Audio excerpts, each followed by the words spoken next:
નમસ્કાર મિત્રો, સ્વાગત છે એકવાર ફરીથી એક નવા વિડીયોમાં। તો ચાલો બતાવું તમને રામેવ મરચું। તો જોઈ લ્યો, આ પ્રમાણે રામેવ મરચીનું ગ્રેડિંગ થઈને આપણે ભારી તૈયાર કરી છે। લાઇટિંગ શાઇનિંગ વાળું સરસ રામેવ મરચું છે આ। તો આવી રીતના છે, સરસ મજાનું। મેં બીજી પથારી તમને બતાવું રેવાની રામેવની અત્યારે હાલ પડી છે। તો આ પ્રમાણે અત્યારે રામેવ અને રેવાની પથારી પડી છે। અને આપણે લીલા મરચાં પણ જોવાના છે, સાનિયા। તો આ રહ્યા આપણા સાનિયા। એમાં પાનખર જેવું આવી ગયું છે, જો ખાલી દાંડા જ વધ્યા છે, મરચાં દેખાય છે। તો આ રીતના મરચું તો ઘણું છે। તો સરસ સાનિયા મરચું છે અને ભેગું ભેગું વીણાય જ છે આપણે।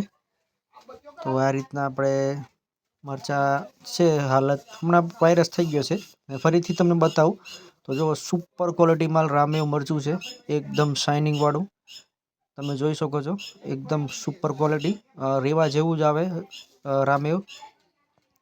કોઈ પારખી ન શકે બંને મરચાં ભેગા કરે તો। આવી રીતના લાઇટનિંગ શાઇનિંગ વાળું સુપર માલ છે આ।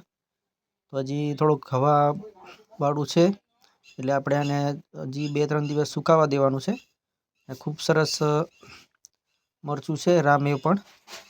તો આ પ્રમાણે મરચું છે। અને આગળ હવે સાનિયા આપણે મરચું મજૂર ઉતારે છે, અને હવે આ સાંજનો સમય થઈ ગયો છે અને બધા મરચાં નાખવા આવી ગયા છે।